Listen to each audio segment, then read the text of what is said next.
ಈಗ ರಾಜ್ಯ ದೇಶ ವಿದೇಶಕ್ಕೆ ಸಂಬಂಧಪಟ್ಟ ಹಾಗಿನ ಕೆಲ ಪ್ರಮುಖ ಸುದ್ದಿಯನ್ನು ಬನ್ನಿ ಕ್ವಿಕ್ ಆಗಿ ನೋಡ್ಕೊಂಬೋಣ. ಮಧ್ಯಪ್ರದೇಶದ ಮಾಜಿ ಸಿಎಂ ಕಮಲ್ನಾಥ್ ಬಿಜೆಪಿ ಸೇರ್ಪಡೆ ಬಗೆಗಿನ ವದಂತಿ ರಾಜಕೀಯ ಕಾರಿಡಾರ್ನಲ್ಲಿ ಸಂಚಲನ ಸೃಷ್ಟಿಸಿದೆ. ಸ್ವಕ್ಷೇತ್ರ ಚಿಂದ್ವಾರಾದಲ್ಲಿ ಶಾಸಕರು ಬೆಂಬಲಿಗರ ರಹಸ್ಯ ಸಭೆಯನ್ನು ನಡೆಸಿದ್ದಾರೆ. ಕಾಂಗ್ರೆಸ್ ನಿಷ್ಠ ಕಮಲ್ನಾಥ್ ಕಾಂಗ್ರೆಸ್ನಲ್ಲೇ ಉಳಿತಾರೆ ಅಂತ ಅವರ ಆಪ್ತರು ಹೇಳ್ತಾ ಇದ್ದಾರೆ. ಕಮಲ್ನಾಥ್ ಕೂಡ ಬಿಜೆಪಿ ಸೇರೋ ಬಗ್ಗೆ ಯಾವುದೇ ಮಾತುಕತೆ ನಡೆಸಿಲ್ಲ ಅಂತ ಹೇಳ್ತಿದ್ದಾರೆ.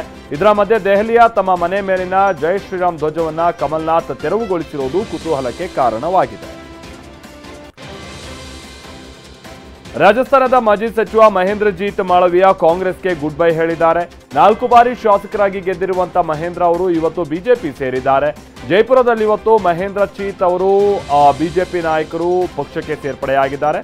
ಇದರಿಂದ ರಾಜಸ್ಥಾನದಲ್ಲಿ ಕಾಂಗ್ರೆಸ್ಗೆ ಬಹಳ ದೊಡ್ಡ ಹೊಡೆತ ಕೂಡ ಬಿದ್ದಿದೆ.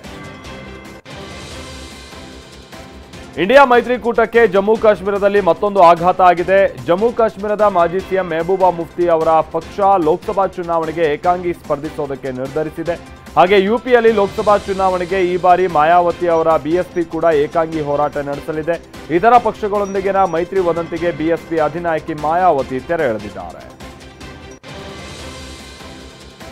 ತಮ್ಮ ವಿರುದ್ಧದ ಎಫ್ಐಆರ್ ರದ್ದು ಕೋರಿ ಅರ್ಜಿ ಸಲ್ಲಿಸಿದ್ದ ಸಿಎಂ ಸಿದ್ದರಾಮಯ್ಯ ಅವರಿಗೆ ತಾತ್ಕಾಲಿಕ ರಿಲೀಫ್ ಸಿಕ್ಕಿದೆ. 2022ರ ಏಪ್ರಿಲ್ 17ನೇ ತಾರೀಕಿನಂದು ಈಶ್ವರಪ್ಪ ರಾಜೀನಾಮೆ ಆಗ್ರಹಿಸಿ ಪ್ರತಿಭಟನೆ ನಡೆಸಲಾಯಿತು. ಈ ಸಂಬಂಧ ಸಿದ್ದರಾಮಯ್ಯ ವಿರುದ್ಧ ಎಫ್ಐಆರ್ ದಾಖಲಾಗಿತ್ತು. ಇದನ್ನ ಪ್ರಶ್ನಿಸಿ ಸಿಎಂ ಸುಪ್ರೀಂ ಕೋರ್ಟ್ ಮೆಟ್ಟಿಲೇರಿದ್ದರು. ವಿಚಾರಣೆ ನಡೆಸಿದ ಸುಪ್ರೀಂ ಕೋರ್ಟ್ ಮುಂದಿನ ಆದೇಶದವರೆಗೂ ವಿಚಾರಣೆ ನಡೆಸದಂತೆ ತಡೆ ನೀಡಿದೆ. ಅಕ್ರಮ ಹಣ ವರ್ಗಾವಣೆ ಪ್ರಕರಣದಲ್ಲಿ ಜಾರಿ ನಿರ್ದೇಶನಾಲಯ ನೀಡಿದ್ದ 6ನೇ ಸಮನ್ಸ್ಗೂ ಅರವಿಂದ್ ಕೇಜ್ರಿವಾಲ್ ಡೋಂಟ್ ಕೇರ್ ಅಂದಿದ್ದಾರೆ. ಪದೇ ಪದೇ ಸಮನ್ಸ್ ಕಳಿಸುವ ಬದಲು ಕೋರ್ಟ್ನಲ್ಲಿ ವಿಚಾರಣೆ ಮುಗಿಯುವವರೆಗೂ ಇಡಿ ಅಧಿಕಾರಿಗಳು ಕಾಯಲಿ ಅಂತ ಆಮ್ ಆದ್ಮಿ ತಿಳಿಸಿದೆ. ವಿಚಾರಣೆಗೆ ಹಾಜರಾಗದೇ ಇರೋದರ ವಿರುದ್ಧ ಇಡಿ ಕೋರ್ಟ್ ಮೆಟ್ಟಿಲೇರಿತ್ತು. ಪ್ರಧಾನಿ ನರೇಂದ್ರ ಮೋದಿ ಇವತ್ತು ಉತ್ತರ ಪ್ರದೇಶದ ಸಂಭಾಲ್ನಲ್ಲಿ ಕಲ್ಕಿಧಾಮ ದೇವಾಲಯ ನಿರ್ಮಾಣಕ್ಕೆ ಶಂಕುಸ್ಥಾಪನೆಯನ್ನ ನೆರವೇರಿಸಿದ್ದಾರೆ. ಯುಪಿ ಸಿಎಂ ಯೋಗಿ ಆದಿತ್ಯನಾಥ್ ಮತ್ತು ಕಲ್ಕಿಧಾಮ ಪೀಠಾಧೀಶ್ವರ ಆಚಾರ್ಯ ಪ್ರಮೋದ್ ಕೃಷ್ಣಂ ಸಮ್ಮುಖದಲ್ಲಿ ಪೂಜಾ ವಿಧಿವಿಧಾನವನ್ನು ಪೂರೈಸಿ ಶಿಲಾನ್ಯಾಸ ನೆರವೇರಿಸಿದ್ದಾರೆ. ಇದೇ ವೇಳೆ ದೇವಾಲಯದ ಮಾದರಿ ಅನಾವರಣಗೊಳಿಸಲಾಯಿತು. ಇವತ್ತು ಸಂತರ ಶ್ರದ್ಧಾಭಕ್ತಿ ಹಾಗೆ ಸಾರ್ವಜನಿಕರ ಉತ್ಸಾಹದಿಂದ ಮತ್ತೊಂದು ಪುಣ್ಯಕ್ಷೇತ್ರದ ಶಂಕುಸ್ಥಾಪನೆ ನಡೀತಾ ಇದೆ ಅಂತ ಮೋದಿ ಹೇಳಿದ್ದಾರೆ. ಛತ್ರಪತಿ ಶಿವಾಜಿ ಜಯಂತಿಗೆ ಪ್ರಧಾನಿ ನರೇಂದ್ರ ಮೋದಿ ಟ್ವೀಟ್ನಲ್ಲಿ ವಿಶೇಷವಾಗಿ ಶುಭ ಕೋರಿದ್ದಾರೆ.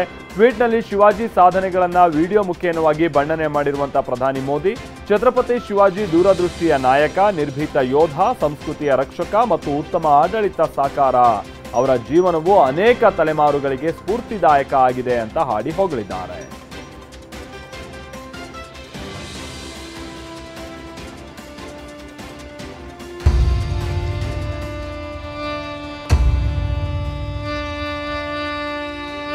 आज से 350 वर्ष पूर्व जब छत्रपति शिवाजी महाराज का राज्याभिषेक हुआ था तो उसमें स्वराज की ललकार और राष्ट्रीयता की जय जयकार समाहित थी। उन्होंने हमेशा भारत की एकता और अखंडता को सर्वोपरि रखा।